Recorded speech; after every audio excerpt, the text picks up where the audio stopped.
Lozano, magandang araw, kabayan.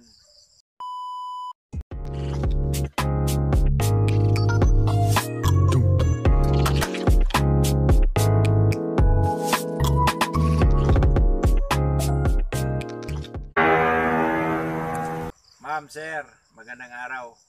So, ang i-share namin ngayon is about harvest ng kakao namin. So, kung kikita ba kaming mga small farmer. So, mayroon tayong data based on our harvest. Kailangan maipakita namin, mai-share namin para maliwanagan tayo kung mayroon bang kikitain yung farmer doon sa kakao. Hindi kami kumuha ng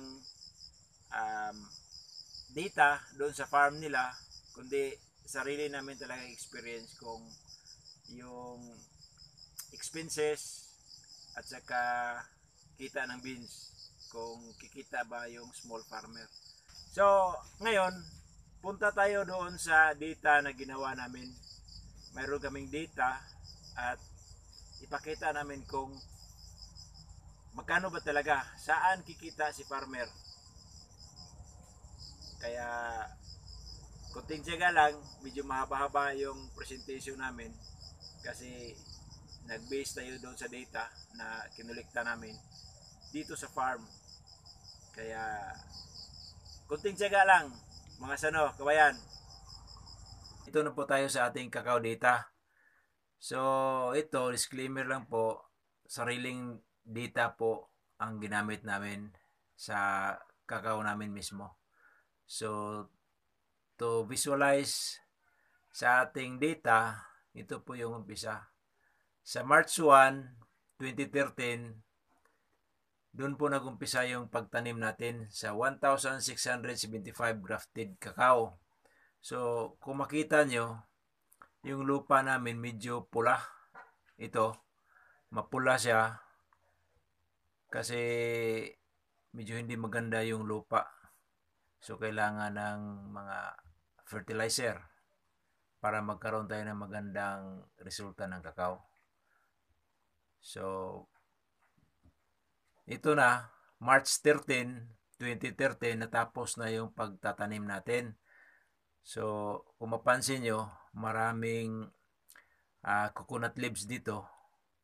Tinakpan namin ng dahon ng nyug kasi summer na, mainit na, at target natin matanim to bago tayo umalis papunta sa sampa ng barko. Mga grass natin dito dilaw-dilaw kasi hindi nga maganda yung klase ng lupa. So, pinagpatuloy pa rin natin yung pagtatanim ng kakao. So, ito na. Sa malayuan, ito na yung itsura niya. So, ito. Paalis na tayo dito. Kaya, minamadali natin yung pagtatanim para doon sa barko, monitoring na lang tayo kung ano man yung resulta. Nanghingi tayo ng picture ni Mrs. at may suggest natin kung ano ang gagawin dito. So, after 8 years, ito na po yung resulta niya. Green na po lahat. Wala na po tayong makitang lupa.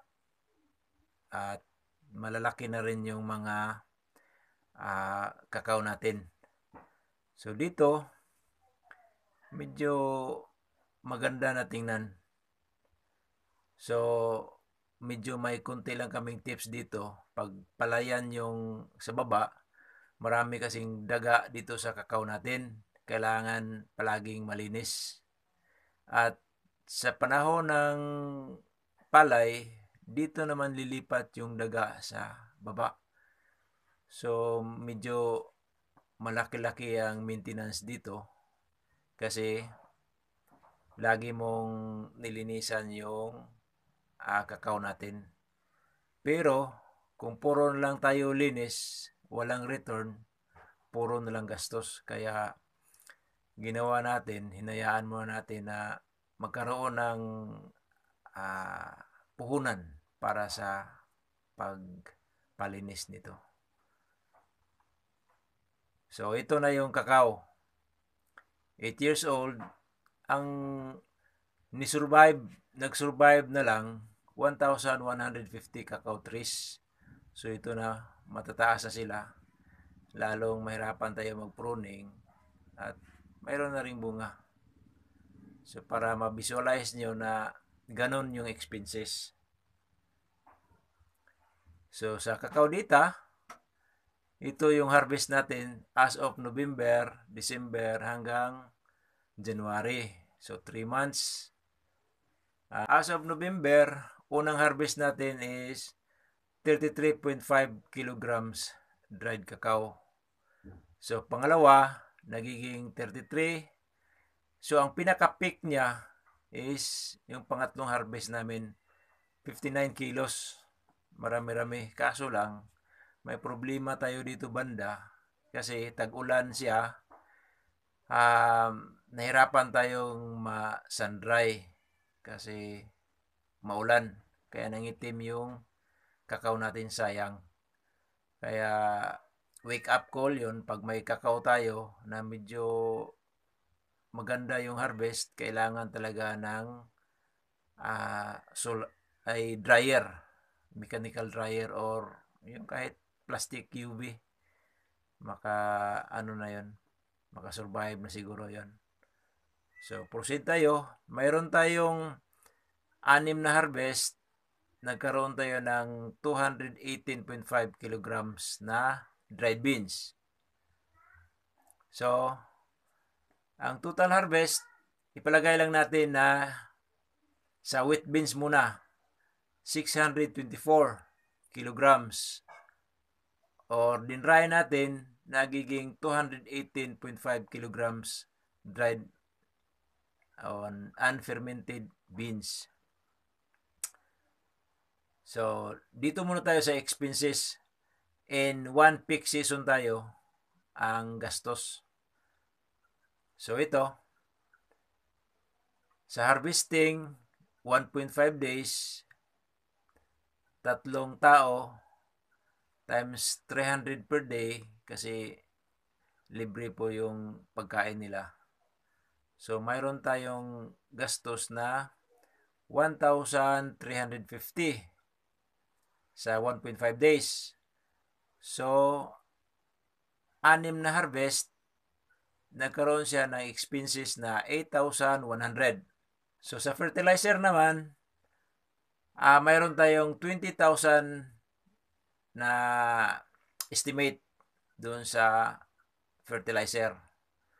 So 2 days, 3 tao, sa 300 per day, mayroong 1,800 bawat application. So 2 application tayo, nagiging 3,600. So sa foliar naman, mayroon tayong in-apply na foliar. 2 days, 1 tao nag-spray, medyo mabigat-bigat, 350 per day. So may 700 yung 2 araw niya. So ang pag-spray, every 15 days sa 2 buwan. So naka-4 na spray siya, kaya nagiging 2,800. Sa flowering naman, mag-spray po tayo ng calcium boron. So ang araw, 2 araw, tapos 1 tao, 350 per day. So naging 700. Twice in 1 month during flowering. So take note, observe nyo yung peak flowering niya, nung pinakamaraming bulaklak. So doon kayo mag-spray para ma-retain yung bulaklak, hindi malaglag. Kasi pag hindi na-sprayhan, mahulog yung bulaklak niya. Kaya wala tayong makuhang bunga. Dagdag sa expenses, pruning plus round weeding. Yung ginawa natin, round weeding, tapos sabay na yung pruning. Sa 3 araw, 5 katao sa tag 300, mayroon tayong 4,500 ang expenses. So, every 4 months to. So, sa 1 year, nagiging 13,500 a year. Yun ang expenses natin umpisa sa January hanggang December.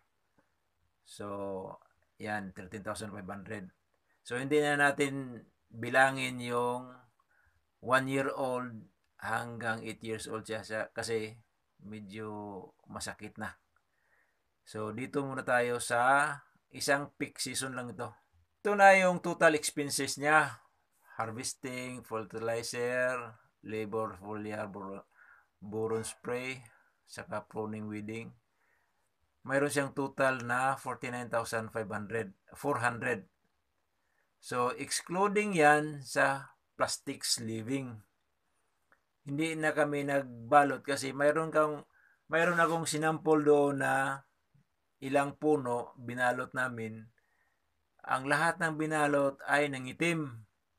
Kasi palagi lang umuulan, halos walang tigil yung ulan. Kaya tinigil namin yung pagbabalot ng plastic. So, yung hindi binalot, hindi naman nasira. So, lesson learned, pag malakas yung ulan, siguro iwasan natin yung mag-sleeve tayo. Data analysis namin from sample, nagawa kami ng sample na 5 kilo dried beans. So, yung 5 kilong dried beans, ipalagay natin, ibinta natin sa 120. Kasi hindi pa natin alam na yung halimbawa, hindi pa natin alam yung pag-ferment. So, nasa 120 per kilo. So, mayroon tayong, sa 5 kilo, mayroon tayong 600 na kita sa 5 kilo. So, yung sample natin 5 kilo, finerment natin, good quality siya na beans, mayroong bumibili na 160 to 180 per kilo. So, tayo, pag ibininta natin, mayroon tayong 800 pesos ang kitain. So, tuloy-tuloy pa rin yung sample natin sa 5 kilos na dried beans. Ang 5 kilos, pag tinabliya mo, nagiging 3.3 kilos na lang of tabliya.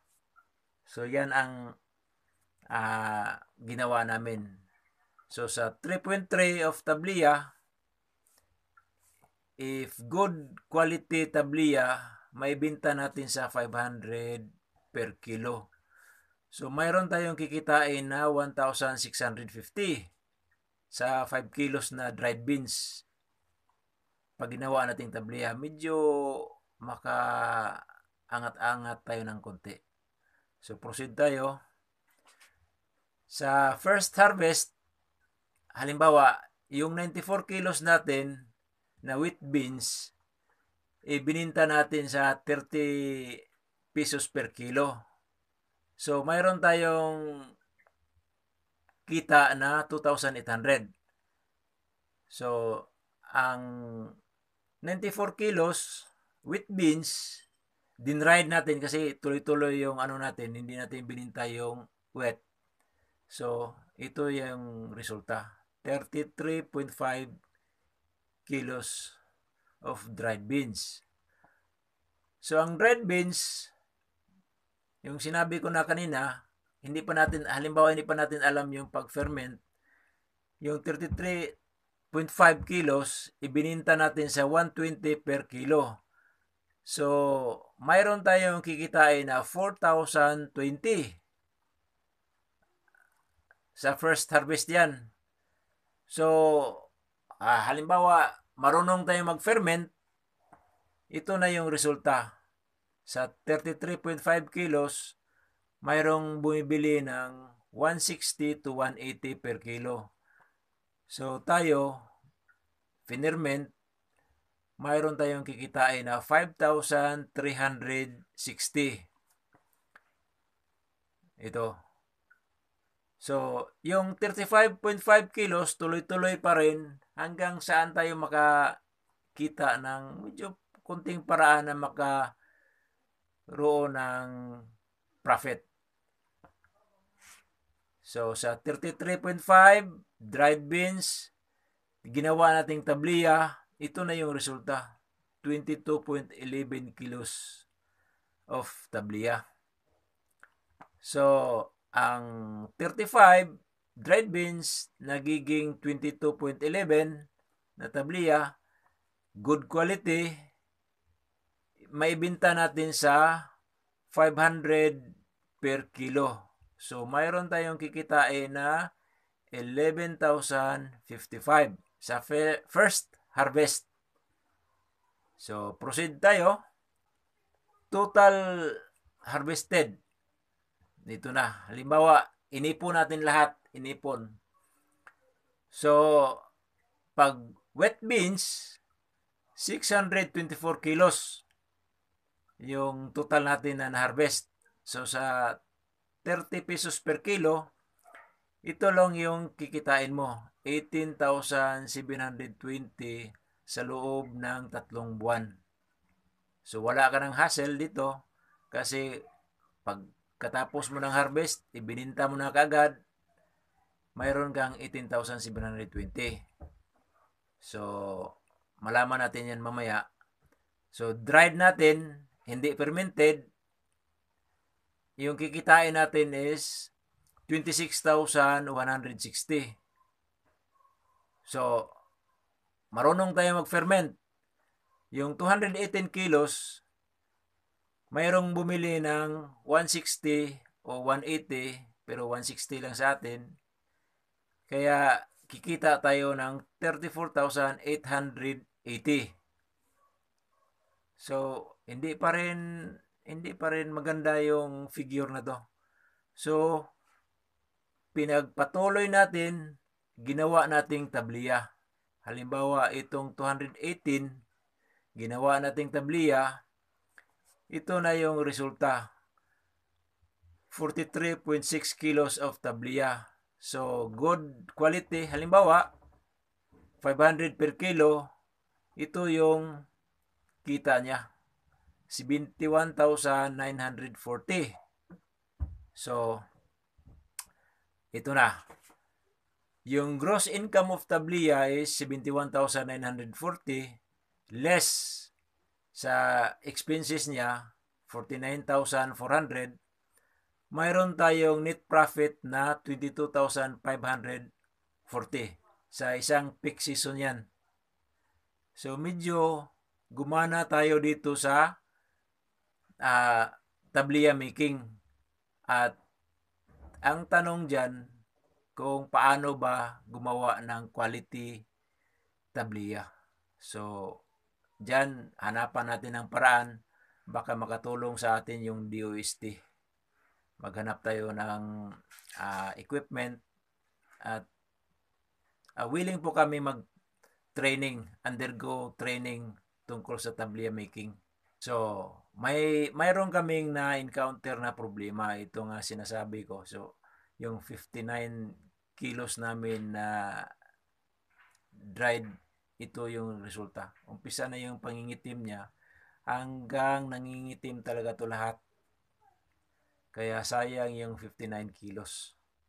So, kung may mechanical dryer lang sana or dryer na with UV plastic, maganda.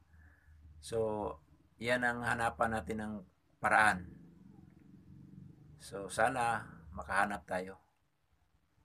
Bakit? Malaking salamat. Salamat po sa DA Secretary William Dar kasi